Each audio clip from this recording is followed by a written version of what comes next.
here we are for another episode of UFE on Air. That's a nice name. Thank you. I was going to ask what you thought of it. It's a nice name. And who are you, sir? My name is Pat Whelan, and I am the Director of Corporate Social Responsibility for UFE. Okay, sweet. That's a big title. And I'm Lorenzo, photo, video, media storyteller for Urban Farming Education. I'm super excited to talk to you today, Pat, just because you're one of my favorite humans. Oh, thank you. No, I do enjoy working with you. So can you tell me what all that corporate stuff is about? I know you bring the corporations in. Well, primarily what I do is my goal is to bring corporations and organizations together and have them learn and talk to each other. But on top of that is bring them together with nonprofits and schools to help to make an impact on the community.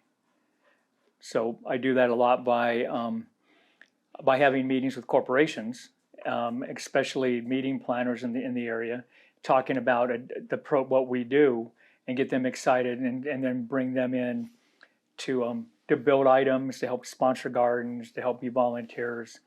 It's more of a communication piece. Maybe it's obvious, but like, how does that work? Do I just call Target? I mean, like 1-800-TARGET? Want to see if I can get talking to corporate? Like, start calling people? How does that work for you? Well, normally what I do with I've been doing team building for a little bit over 18 years.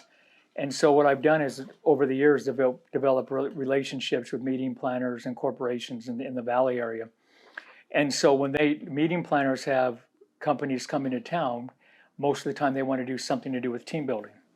And so they'll contact me and say, we have this group of X number of people.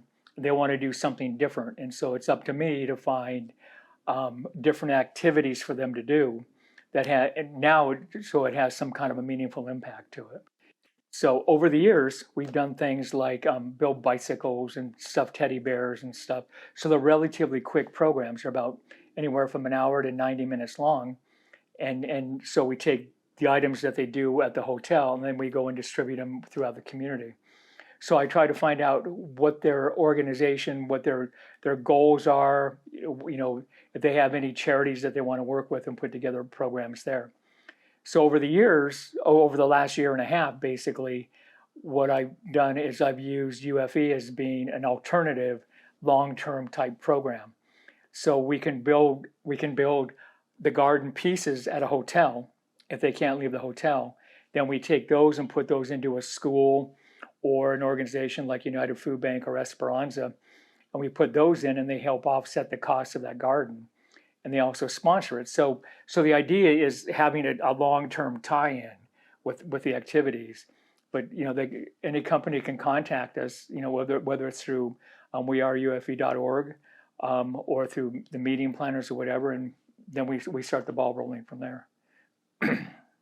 Oh, so there's organizations that, like a middleman, the corporations are saying an event planning organization is what they use. Yes. And that's kind of sometimes your intermediary. Yeah.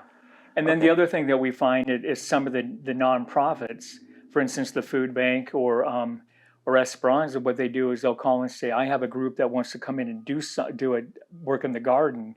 Can you come and help us do it? So we help coordinate that event for the nonprofit. So we try to be the complete piece to connect everybody in many different ways. And it sounds like you kind of answered one of the other questions at the same time, which was about your background, but I think you can give me a little more. How did you wind up being a people bringer together? People bringer together. Well, I started working in corporate life for about 20 years, and one of my roles was to bring to improve customer service.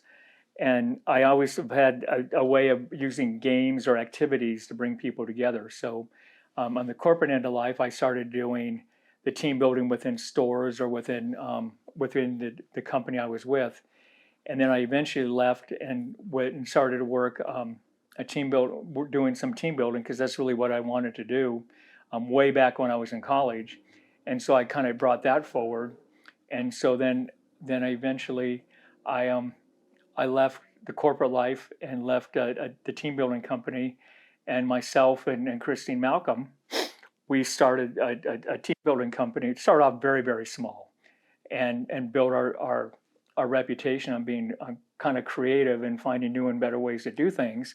And so as we did that, then we just started to grow. And then as time went on, we got bigger and bigger and bigger. And we were always looking for new and better activities. So, I mean, we've done groups as small as 5, but as large as 25,000. And so it's kind of crazy. But it's just a matter of balancing out the activities and moving people in different directions. How did you have a group of 25,000? It was a group that we had that was a nationwide group, and we coordinated all 25,000 people nationwide at the same time. Oh, okay. So, in different locations? In different locations, simultaneous? Yeah. And it was about a 90-minute program. So that's pretty ambitious. So it's fun for us. And again, it's that impact. What impact have we done for the community? And that's how it's gone. And so kind of as time went on, I started doing programs, and one of the groups that I worked with wanted to do something with the gardening. And I just happened to come across Mike McMahon, and we talked about what he does and how we could help. And so we worked together, and we started doing the garden programs. Oh, wait, hold on. Sorry, if I could jump in there. Sure. Because I know that you said you and Mike, it's kind of random how you guys had met. So at that point, were you like Googling gardening, and that was how you found Agave Farms? No, it's really interesting. I was actually referred to them by United Health. I mean, I'm not United Health, by Native Health. And so so they put me in contact with them because we were looking to do something for their elders garden, which was across the street from the farm. And so from there, and then when they lost their contact where they were at, and they moved across the street to Agave Farms, and that's where we kind of picked up again. And so then... That was 6 years ago? 6 years ago, yeah. Yeah, they had just started. And one of the things that really impressed me is the fact that how Mike was involved with the community, is like helping, the underserved in many different ways. And so that's when Native Health put together a little community garden, and it kind of grew from there. And then I went one direction, and then I had another group calling looking for a garden, so I knew where to go. So I contacted them, and just kind of moved from there. Wow. Okay, and this one's a bit of a segue, but I happen to have insider knowledge about the most random things. I think that's a pretty good coincidence, but that's reasonable. But you have an unreasonable coincidence, which is the workplace. The address. Mm-hmm. Can you tell me that very unusual tale? It's kind of crazy. When I graduated from college back in the early 70s, my first job was working for a company called Union 76. And my first office was at the corner of McDowell and 19th Avenue, directly across from the fairgrounds. That's a familiar place. Very familiar. So that's where I started working. Well, I eventually moved away and got transferred and everything else. And then when I started talking to Mike, Mike said, hey, can you come down and meet me at the office? And he gave me the address. I kept thinking, this sounds really, really familiar. So when I arrived, I realized that this is where I first started working. And he started showing me around. And I said, well, Mike, let me kind of give you a tour of this property. Oh, my God. And so I walked the property, and so we walked into the office building. And he said, okay, that's where my desk was. And then we walked right through the building where his desk was the division president. And so it just kind of worked together. So it's kind of like my first job and last job in the same location over 50 some odd years. I just hope that that's mind-blowing for somebody else too, and it's not just me. That just makes no sense. Like, our current address of this organization is the same address and office and same building that you had your first job at. Right. Okay, the podcast is over. We're done here. And then his, for instance, where their game room and kitchen is exactly where my desk is, and the foosball table is exactly where my desk was, which is really kind of appropriate. So anyway, you made your way back to game the guy. place. Yeah. Wow. I just need a minute with that. I could tell you stories about people I've run into. I met 2 people on the airplane that worked with my mom and dad in Yellowstone. Your mom and dad worked in Yellowstone? Uh-huh.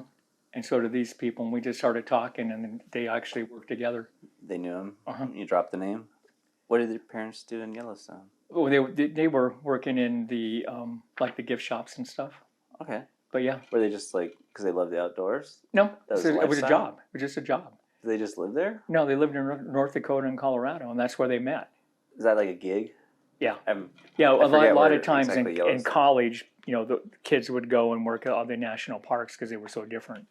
Okay. But that's kind of fun. yeah. I forgot to do that in college. So Why didn't somebody tell me to do that? No. so they I sat down on the plane, and right next to me were an elderly couple, and we just started talking, and they were taking people on photo excursions around the world, and we started talking about nice places to go. And I said, I like Yellowstone, and they did too. And I said, why? And they said, that's where they met. And I said, well, that's where my mom and dad met. And they were about the same age. And she asked my mom's name, and I gave her the name. And she told me that, oh, yes. And I worked with her sister. And her husband said, what was your dad's name? And I said, his name was this. And he goes, well, we used to call him Eddie. And so they worked together too. So it's just a very, very, very, very small world. And that's how I came across Mike. It was just a small world. So, yeah, you're really a people person. Well, I've never met anybody that was their thing, like team building itself. mm-hmm. So, what is it about Pat that's like, today I want to bring people together, and also every other day? Well, I mean, team building, in many ways has a really kind of negative connotation to it. It's like, oh, we're going to go do team building. I'm being forced to meet somebody. But one of the things that I have found with what I do is we don't sit in a room and learn about people. We go and do stuff. I mean, for instance, like when you're getting to know people? When you get to know people. So on a corporate end, what's going to happen is that, let's say, for instance, we're doing a cook-off. Well, everybody's got a skill level. And so but everybody has a different role to play. Some people that are the ones that cut the vegetables, other ones are the cooks, and other ones do the marketing and all this other stuff. But it brings people together because it's an activity, and it brings everything to a level playing ground.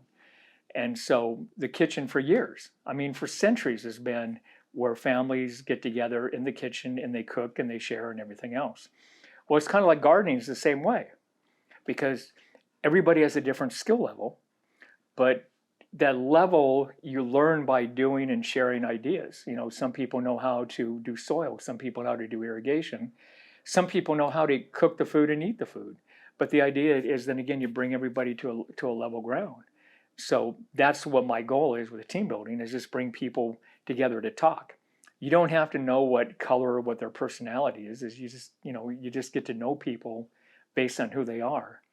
And you may not ever see them again, but it was an experience that you shared. Very true. And yeah, I like how you're bringing that together of just, there's not much separation between the garden and the kitchen when things are going well. Mm-hmm. And so, yeah, they can both bring the family together or community together.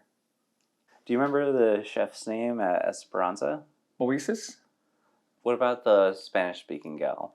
She's still there. When I was filming over there during one of the food prep days at Esperanza, and that's, we've got a garden there. You were heavily involved with that one, mm-hmm. getting set up, and then they make meals and deliver those right. to the community. The day I was there, it was to some a senior living facility, I mm-hmm. think. So that's great. But anyway, I was filming the cook, and God bless her. I just forgot her name right now, but she was just in Spanish telling me about her philosophy, how she views food and the relationship with the earth, and it was even like quasi-spiritual practically. I mean, it was poetry. Is that Irma? Maybe. Whatever. Well, like okay. I'm going to post it. I'm going to get some help translating it, because the whole thing's in Spanish, maybe like 5 to 8 minutes, somewhere in that range. And I was just very moved by it, because I was just like, it sounds like Mike McMahon mm-hmm. is talking through right. this Mexican grandma type right. abuelita figure. Because I'm just like, wow, there's a lot of people that are going in this direction. Yep. Can you take us through a day in the life? Well, a work day. Actually, no. No. I don't think we have enough time. Just because every day is different. The neat thing about it is it starts off with, if we're going to be in a garden, making sure we have all this stuff to go to a garden and move that way. But there's never a day that's the same, which makes it nice. but it's the fun part is finding the different ways to do planters or working with the soil or the irrigation or bringing people together. Yeah, I'm writing a number of proposals on a daily basis to corporate ends to put gardens into schools, but then also working with schools to put the gardens into their location. So, and then trying to bring those two together. But I mean, a day could be working out at a school and working on working with teachers in regards to curriculum, or working with them about composting, or sharing ideas with Kim and Christine. And I mean, this is what we have going on. Let's share ideas to see how we can make this work. So I'm kind of in many ways, I'm kind of like the catalyst. We need to look at this and get it going. And then with them, we work together to make sure that that's going to happen in a very professional way. Yeah, that is random. I like that too. I can see how that would be a quality somebody would like. You know, it's one of the things I love about this organization, because every garden is different. Right. So that's it right there. Just even within gardens, there's a million kinds, and people have a million different reasons for kind of getting into this. Maybe not a million. Yeah. A little bit less But than that. what I like about it is every day I learn something. 'Cause I'll never forget the first day that I was with UFE. Dan took me out to the worm farm. I had no idea how important worms were in regards to gardening, and the whole process behind it, and then the whole process behind composting. And so learning piece by piece, and so it's kind of like, I come home and talk to people about, this is what I learned today. I learned about worms, and they just laugh. It's like, you look, and worms are exciting. I said, to me they are, because I've never dealt with them before. You're like, I was at this big building and it was just filled with poo and worms. And it was amazing. Yeah, and then we went and saw, cow manure and how that works, and so each day is different, and it's the same thing with schools. We want to do this. How do we do it? And then with so many of the teachers that I deal with, is they just want to do something new and different, and they're willing to try things, and so that makes it fun for me, because then I can go, we can do that, and then have to figure out a way to do it. So yeah. Yeah. So I kind of call that the left cheek lean. The left cheek lean. Yeah. I've never heard that. And you just kind of lean over on your left cheek and pull it out. Okay. Okay. Actually, now I get it. Yeah.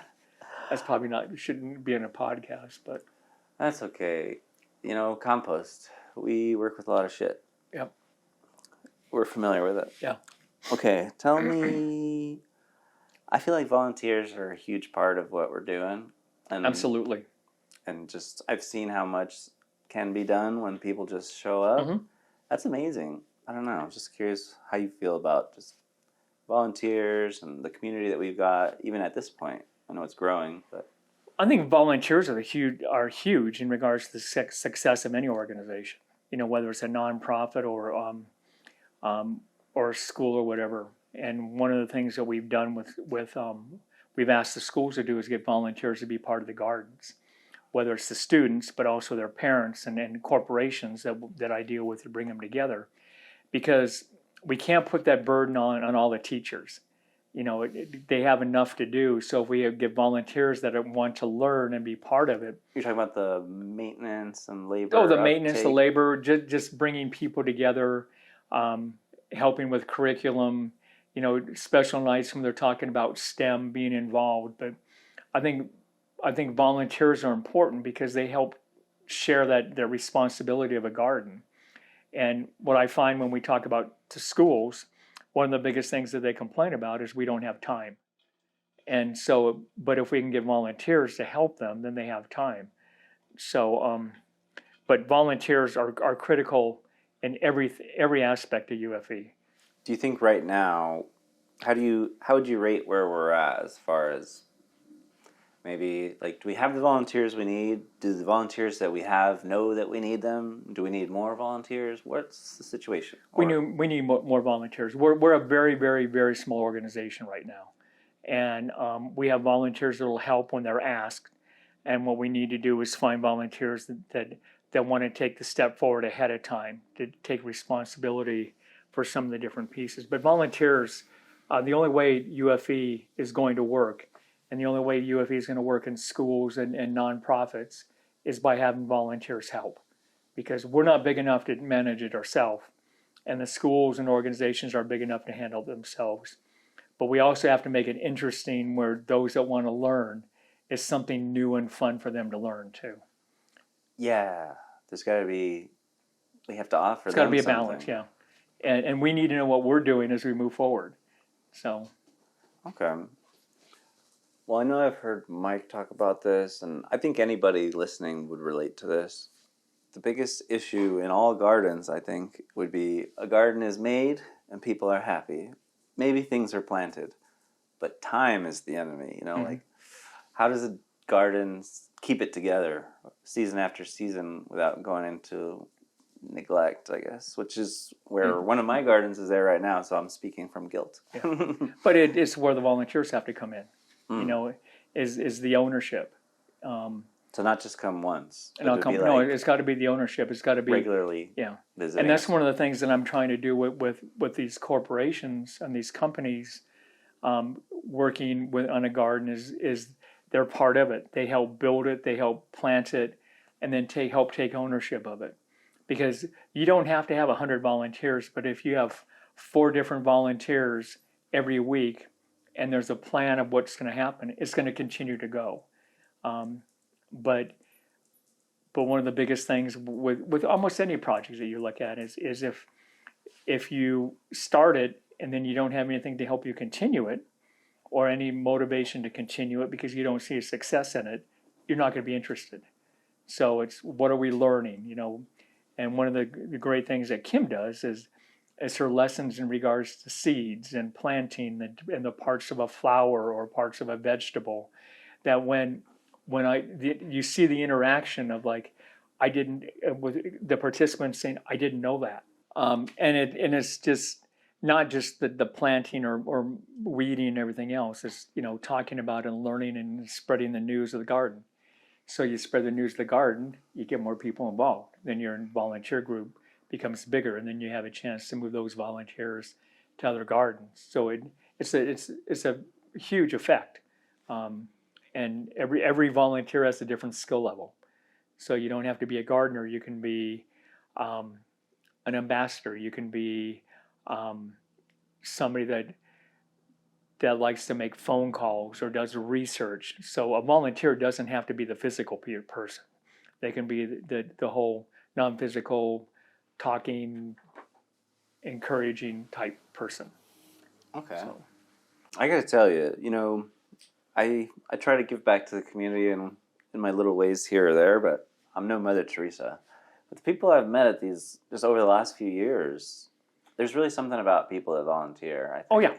They're a different kind of person. They are. Because you got to go you got to go out of your way to be one of the people that we encounter. Right. So it's like, these are really amazing people that are just like, today, my time, I'm going to give that away to other people. I'm like, I didn't do that last weekend. I think it's really neat that you bring that up too, because you can volunteer one time, but it's the volunteers that come every week or every other day or whatever on an ongoing basis that is actually a part of their life that are the ones that make the huge impact. But it always starts with that one day, and that one day people get excited about it. I'm coming back. So that's what I think is neat about a lot of the projects, is that you keep it interesting so people want to be part of it. Yeah, there's no better incentive with the garden. If you help build a garden and you don't see anything green, you're going to want to come back if you hear there's something green there. Oh yeah, absolutely. And the way I think too about United Food Bank, the way that garden just like erupted, in 3 weeks. Because we had starters. Yep. What do they call those? Somethinglings? Saplings? I don't know, but I call them starters. Starters, good. Yeah. But on some of these pictures that I've got, we'll show you the garden. It's when you look up at when we put it in, how there was nothing there, and all of a sudden it's just grown. And that was actually there yesterday, and we worked on irrigation. United Food Bank? Yeah. Okay. And they had a group from GM Finance was there. They worked there just to do a little bit of a cleanup. GM Finance? Yeah. Nice. But they enjoyed being there, and they're asking when can we come back, and so that's the whole idea behind it. This one's kind of a change of pace, but I want to see what you think about this. I mean, corporate is in your job title. Society at large, corporate, that word alone doesn't necessarily get people excited sometimes, or there's some negative baggage that goes with that. But here, you're seeing kind of the opposite side of that. Right. What's that like? People don't really expect corporations to be like, is there anywhere we can give money to? But you're basically finding that they're doing that. I actually think there's a lot more of it. I think, especially when you look at the team building I've done over the years, people want to give back, and more now than ever before because they see a benefit. And the benefit is, what have I done for somebody else? And so when you take the corporate name out of it, if you say that's a corporation, but it's a group of people from XYZ company, kind of changes the whole thing because they want to be there. They sign up for it. The company gives them time off to be there. And you have some people that are there because they're required to be there for their time off, but a majority of them want to be there because, I like doing this. I want to learn. I want to be part of something. And I think as time goes on, we're going to find more and more of that. And that's one of the great things about what UFE does is it's an alternative for what people do because it's so different, And wherever you're at, you talk about a garden, and everybody wants to say, I want to be a gardener. I just don't know how to be a gardener. And so when you bring them together in some of these activities, I don't call them a corporate XYZ company. It's like our gardeners are here, and they want to be there, and they want to learn, and they want what can I do next, and that's the cool part about it. So that, like I said earlier, though, the team building piece, it also has a horrible name to it too. Is I don't want to do team building because you go in and you do something and you have to do it. But now if you do something that's different and you can learn, and it's not, that personal touchy-feely thing like team building used to be, and it's more the feeling of me giving, I think that's huge. And I think we're going to find that more and more. But corporations all over, their cultures, and so many of the major companies and smaller companies, their cultures give back. And that is part of what they want to do. So, that's great. Yeah. Yeah, we should all be doing that if we can. We can. We're lucky though, Yeah. because the rest of the world, they interact with the corporations in their own way. We get to see the flowery side of them, and We do. just have a blast. Yeah. Whenever they're ready to just have fun, that's when they call us. Yeah. And then we go garden. Yeah. So yeah, we have fun and work. They want to work. Have fun and get sweaty. Yeah. I remember,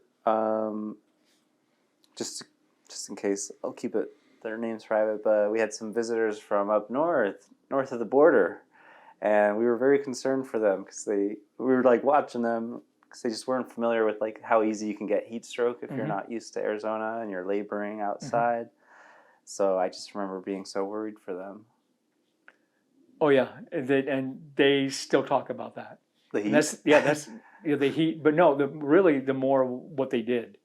They did a lot. Yeah, they did a lot, and I've got pictures here, which are really neat to see, where it went from just being a piece of grass and weeds, and now they have a pergola and benches and gardens. What was the school again? Jefferson?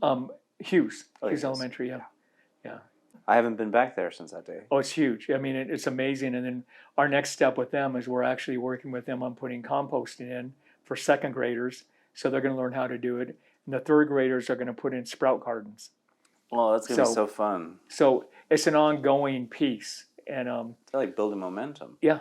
And because the company, they wanted to do something to give back, and that was so important to them.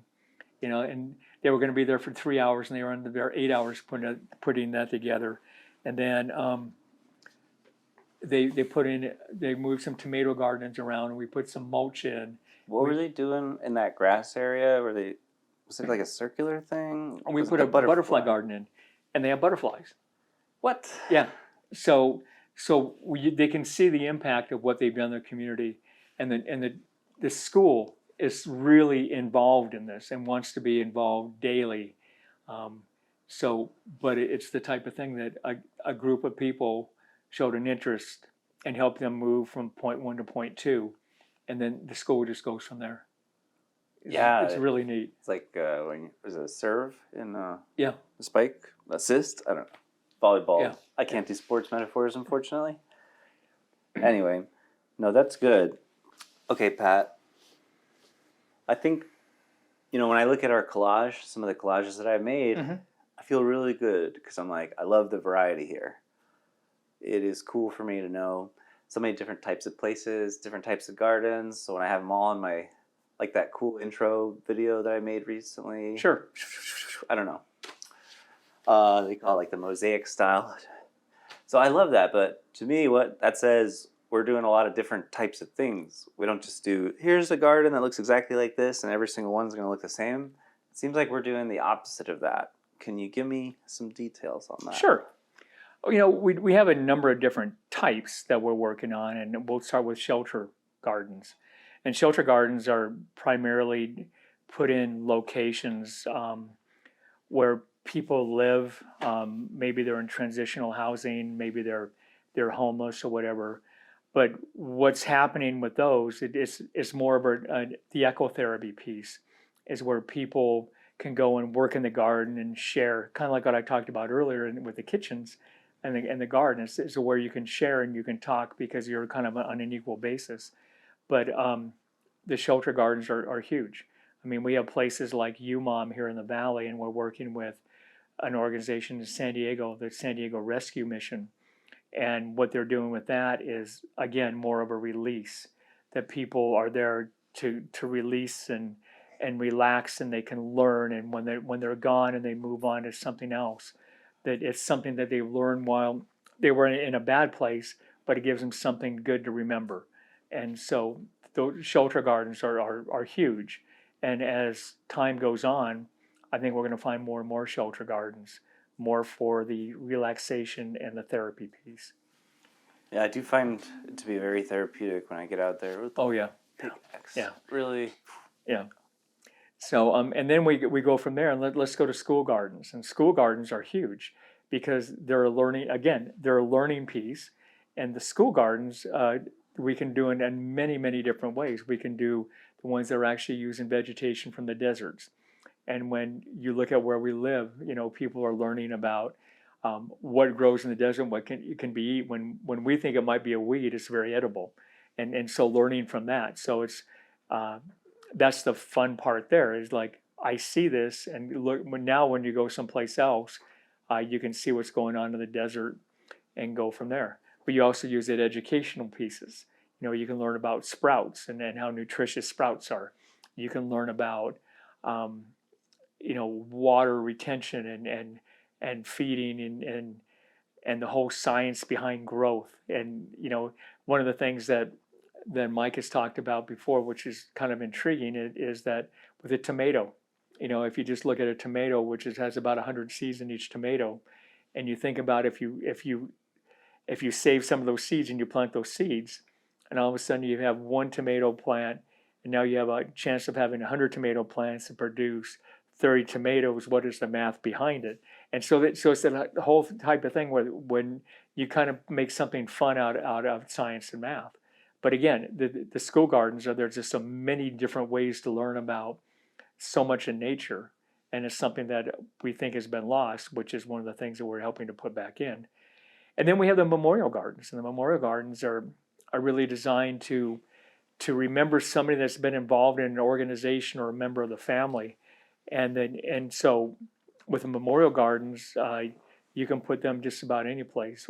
Paralyzed Vets wants to put one on their property, memorializing one of the members that was a huge volunteer. But again, the memorial gardens are there to remember somebody, again, to learn.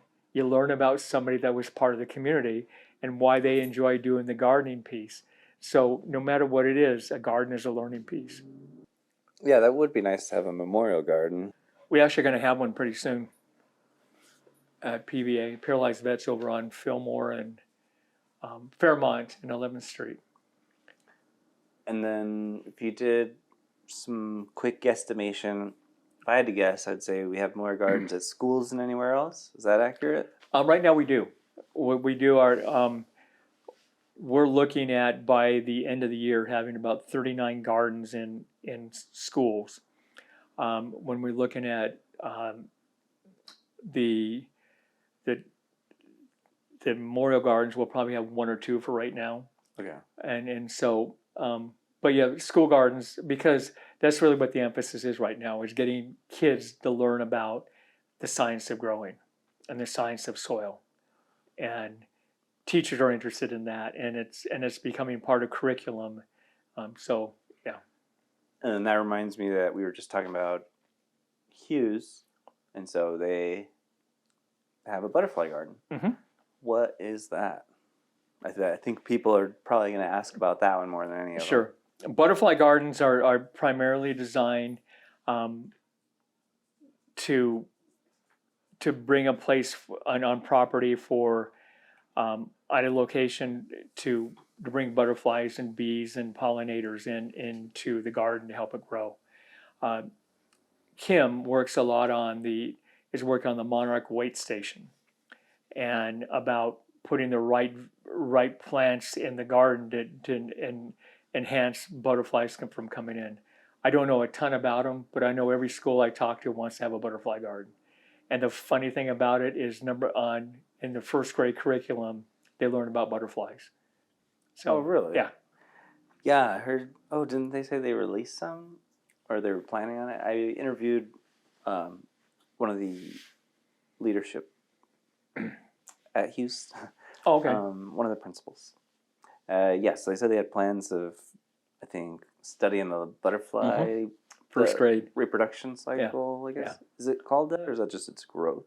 Is it reproduction? I have no idea. I don't know. I'm not a Metamorphosis. That's what it is. Okay. Something like that. It's been a while.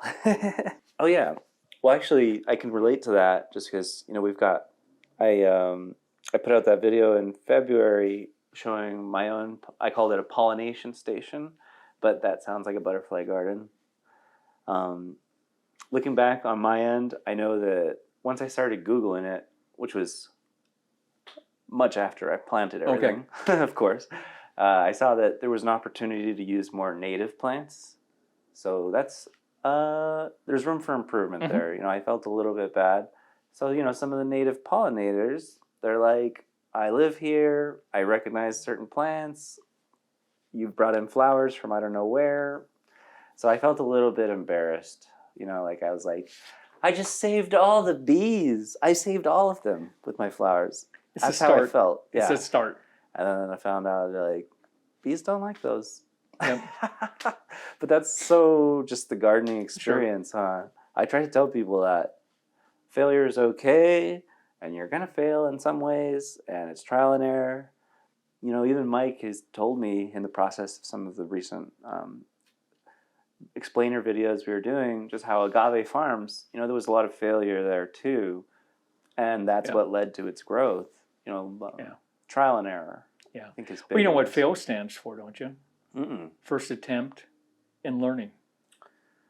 I relate to that. Yeah, definitely. And oh well, you know what? I haven't had anybody to tell this to, so I'm glad we're doing a podcast. But see, I basically took a season off from my pollination station, and that was okay. Nothing lasts forever. That's nature too. But with this recent monsoon, I always get volunteers because my flowers just go crazy. So because of what I've done over the last 2 years, basically, if there's any moisture, then I'm going to have sunflowers, zinnias, and marigolds. Oh, wow. They're going to show themselves. They've been doing this consistently. There's just so many seeds. The birds. And I love it.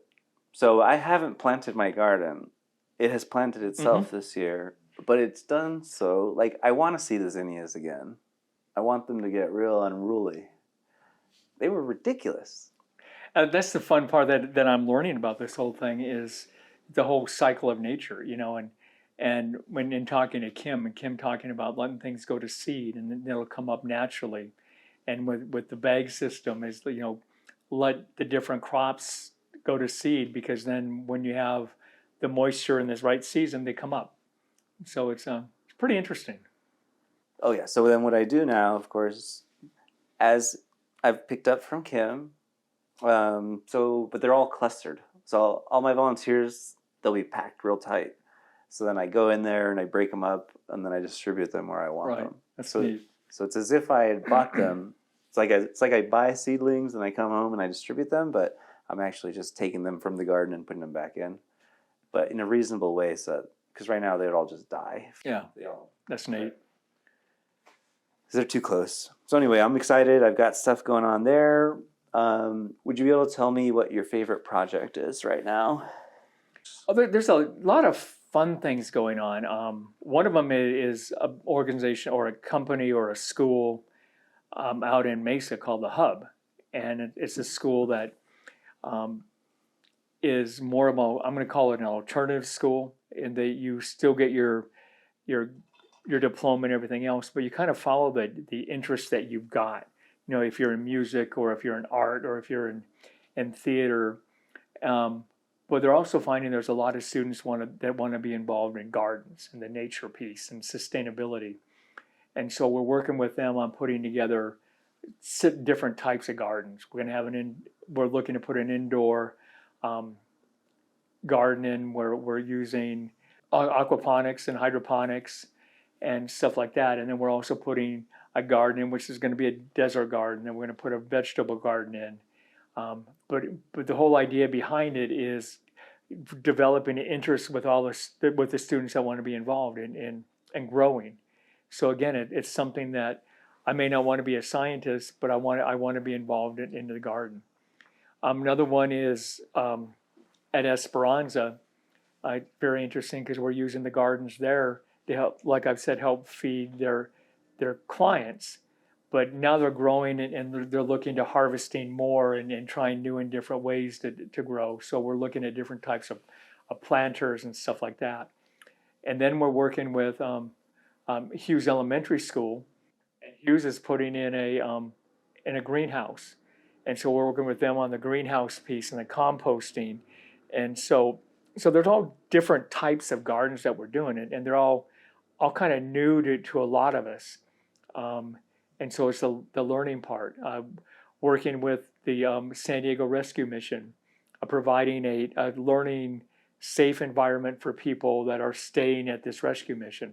So it's again, it's the ecotherapy for them to work with. So so many different projects, and every day you get a different request about how I want to do something, or I'm looking to do something, and so then doing the research to help it come together. So there's a lot of different pieces, but every day, and then we're also working with the Fort McDowell Indian Reservation and helping them put a garden in for their location and they're using this to help teach the natives about diabetes and the right vegetables and making sure we have the right vegetables with the right glycemic index.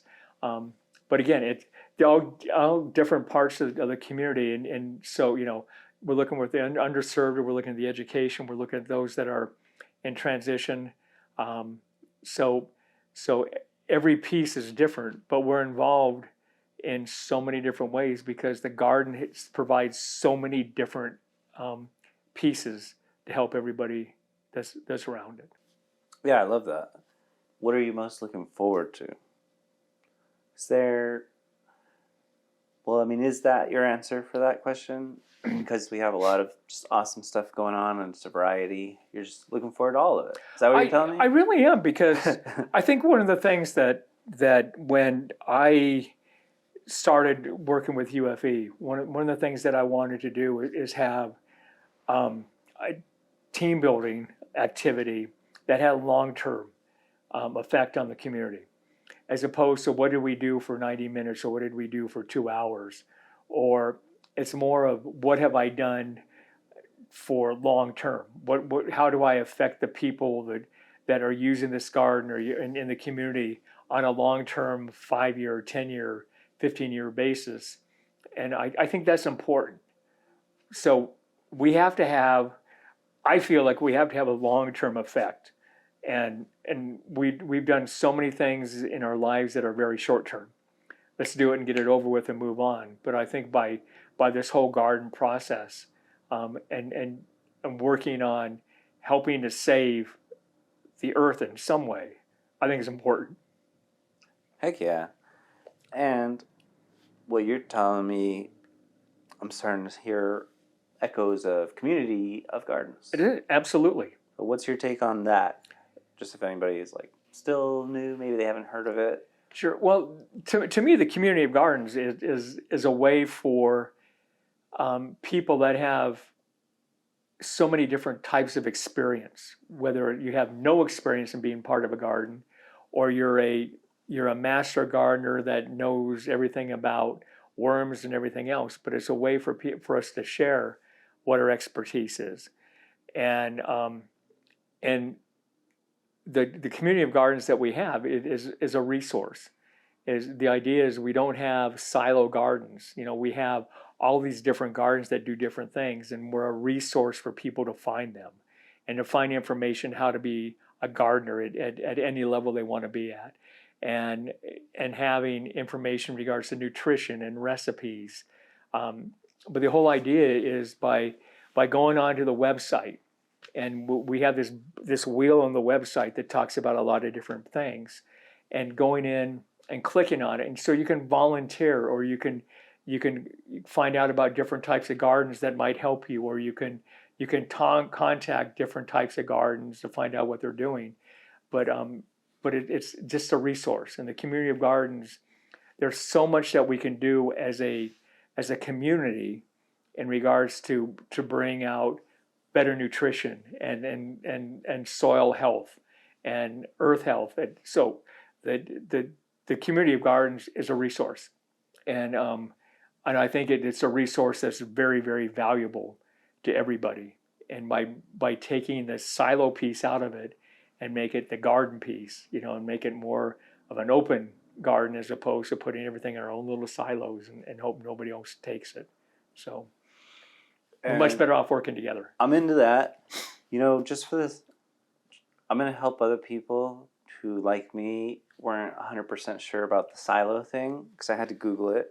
Okay. So working in silos means like you're alone, you're doing your thing, and you're not connecting with the people around you, even if some of them are doing exactly what you're doing. Right. And that's when it seems silly. Sure. Well, you think about it. Think about, like, let's say, a grain silo. You've taken all your grain and you're putting it in this building, okay, and that is yours. You grew it, you harvested it, you're selling it, but that's all yours. That's your specialty. But if you were to take that specialty and mix it with other things, it becomes more and more valuable.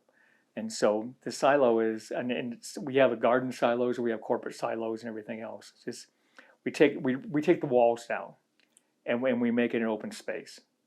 That's what it is to create a community, right, in a place where there was none before. So that's pretty good stuff. I can see why you have that pep in your step now. Just last thing I wanted to check. Did we talk about private, public, and underserved schools yet? I kind of did. Huh? Kind of did, but I mean, we can talk about, we're involved in all kinds of different organizations. We have our private schools. We have our charter schools we work with. We have our underserved schools, in the inner city and everything else. But the idea is, again, if you look at a kitchen or a garden, you take down those walls and you make them all equal. The idea is we're learning. We're learning how to eat properly. We're learning about the soil. We're learning about making it a better world at some point in time. So it makes no difference on the income level, but it does make a big difference in the interest level. So, absolutely.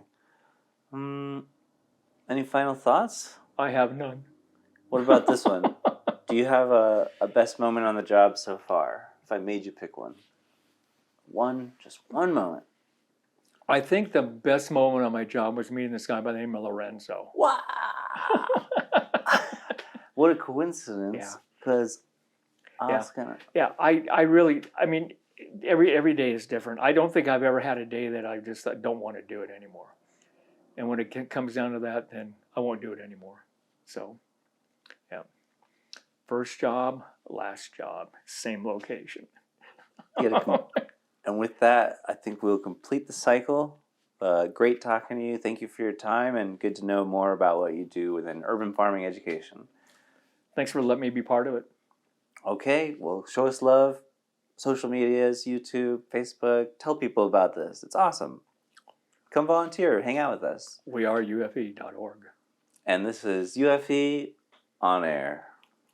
See ya. Ba-dum-bum.